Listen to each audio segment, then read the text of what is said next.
Thank you for staying on with me and Nina Rozman. All right, we're going to continue with our next report. In many countries, consumer prices are rising significantly, and central banks have the ability to counteract this via monetary policy, means by raising interest rates, thereby restricting access to credit and slowing down value creation.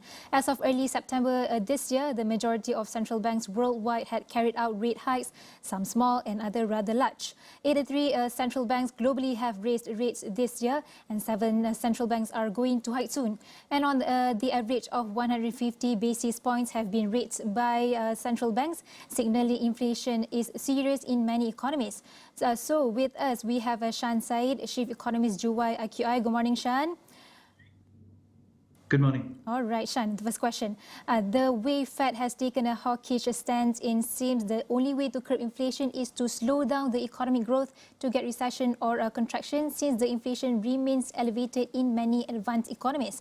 Can this economic experiment work, or the challenge to control inflation remains an uphill task?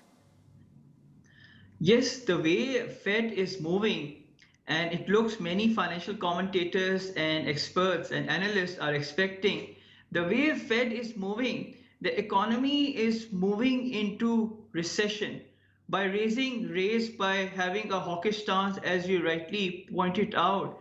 Fed is going to raise 100 basis points further from here. In the upcoming meeting, we're expecting Fed is going to raise 50 to 75 basis points either on 20th or 21st September. So if you look at inflation, since last year, I have been sharing with your colleague Rizal that this inflation in advanced economies remains serious, and it's stubborn, and it's like a runaway inflation. And it is proven correct. So Fed is behind the curve. They have not been able to curb this runaway inflation. The strategy the Fed has adopted to raise rates, economy slows down, consumer sentiments go down. Once consumer sentiments go down, eventually prices come down, and then we have recession. If you look at the GDP equation, consumption contributes significantly to the overall GDP equation. But the challenge is, if the economy moves from inflation to deflation, which is more precarious because consumers are not confident about future, and they are not confident about their future cash flows. That is a very dangerous sign. So this strategy can work, but again, it's going to have a deep recession, which is going to be very painful. The challenge is you have two problems. The number one, Fed printed too much money. The Fed balance sheet in 2007 was $800 billion. As of now, 2022, after 15 years, as of 30th August, Fed's balance sheet is almost $8.8 trillion, massive increase. So there are two things. One, they have printed money, but the second problem, which is very dangerous, is the velocity of money. The number of times the money is changing hands, that causes inflation, is not printed money.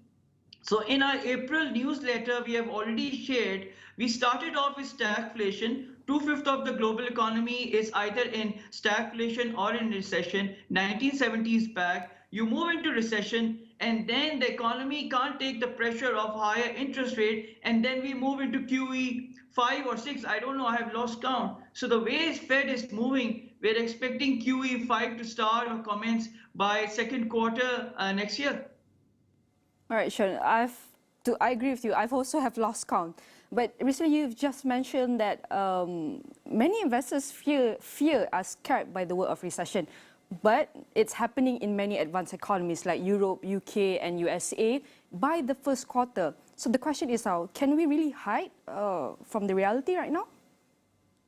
I don't think. I think recession is already entered in many economies like in Europe. It's going to hit US by Q1 next year. The fact of the matter is some of the economies are still living in delusion, and they are not facing the reality. And this is 1970, and we are back after 52 years. History is repeating. We had oil shock in 1973. We had oil shock in 1979. We had similar oil shock in 2021, 2022. And we expect the July IQI that this recession will come into play, and it's going to be very deep. It will have a very deep impact on many economies. That's why we have been sharing I don't foresee global economy recovering before 2025.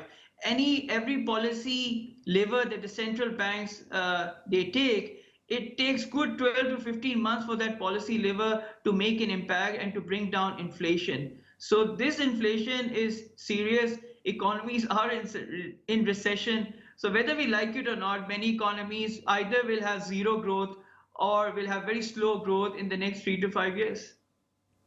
All right, Shan, we understand Asia is moving forward even in these turbulent times for strong economic growth trajectory. And also major ASEAN economics are surging ahead with a solid economic outlook. So which countries in ASEAN are leading after H1 performance? And we know you have shared on your LinkedIn account about this. Can you share more about that? Yes, we have analyzed the H1 performance of ASEAN countries, including Philippines, Malaysia, Indonesia, Vietnam, Singapore, and Thailand.